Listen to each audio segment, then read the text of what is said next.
Going, everybody? This is TC once again, and thanks for tuning in. And I appreciate everybody who has subscribed and left comments. It does mean a lot, and I do answer all of them. What I've got here, anybody who's a Lost in Space or Erwin Allen fan will recognize the flying sub here. This is these are little posters put out by Ron Gross, who's an artist who does enormous work. I think it's fantastic. What I'm going to do is show you these one at a time, but first I'm going to play a little excerpt from the Alpha Control podcast of 2018 that he gave, and he explains how uh, his process for making these pictures. So hang on just a second. Okay, like I said, this is an excerpt from his interview with Laen August on the Alpha Control podcast, explaining his artwork. Not sure when that article's coming out, by the way. I haven't even started that yet. You know, I have my roots in traditional rendering, oil painting, and I posted a lot of that stuff online, as you know. I posted one just a few weeks ago. Yes. For this stuff here, I'm using what I call a hybrid methodology that involves a certain degree of physical rendering combined with digital tools and enhancements. And I've developed this.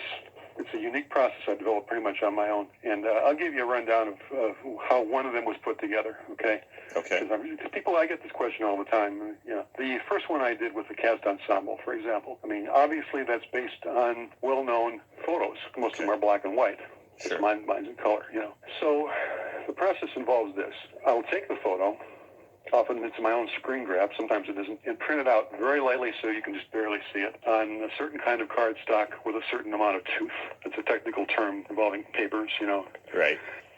The texture, is that? Yeah, the texture, exactly right. And then I'll physically render over the top of the photo. Let me digress just for a second here. At Wonderfest this year, did you happen to catch that tribute to Chesley Bonestell? I didn't get to go and do that. I saw that it was going on, but I didn't know. So during the course of this presentation, it was revealed that he used to do the same thing. He used to render over for some of his architectural drawings. I mean, if it's good enough for him, it's good enough for me, right? Absolutely. Because I'm nowhere near in his league. But so once we get the physical rendering done based on the photo, then it's scanned and then it's worked into a digital composition. In that way, I can move things around. I mean, if you're working on a digital canvas, you can move things around. You can compose things. You can make adjustments that you just can't do as easily the, quote, old-fashioned way. But the difference between what I do and what a lot of the Photoshop artists do, and don't get me wrong, I have great respect for the current techniques involving Photoshop tools. I don't use just Photoshop, by the way. I have a variety of different software that I use. Sure. But the difference that I think my stuff exhibits is that I always want to have that element of good old-fashioned physical rendering in there to some degree. I want, that's my roots. I want to set my stuff apart in that respect. Well, I want it to have that. I want it to have that look. So that's basically the process. Well, there you go. That explains it better than I could ever do. Now, what we'll do here is I'll go through these. I had to figure out a way to do this so don't damage the posters, But they're all signed, they're all numbered. This is number 28 of 500.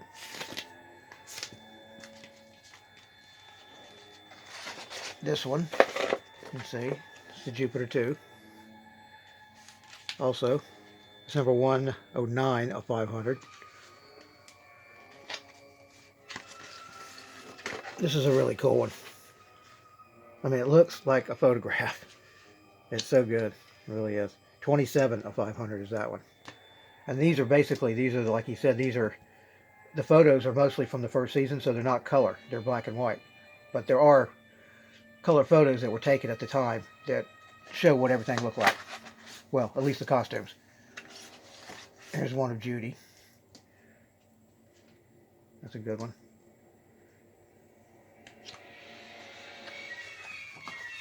Here's a good one, Guy Williams.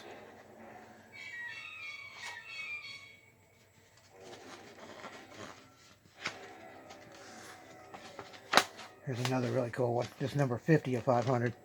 The caves have eyes. Those are the aliens from the pilot that never showed up again. I know if you listen to the interviews that he gives on the Awesome Space podcast, it was really annoying, to say the least.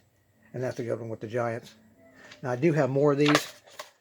I got to find them and do a video of them.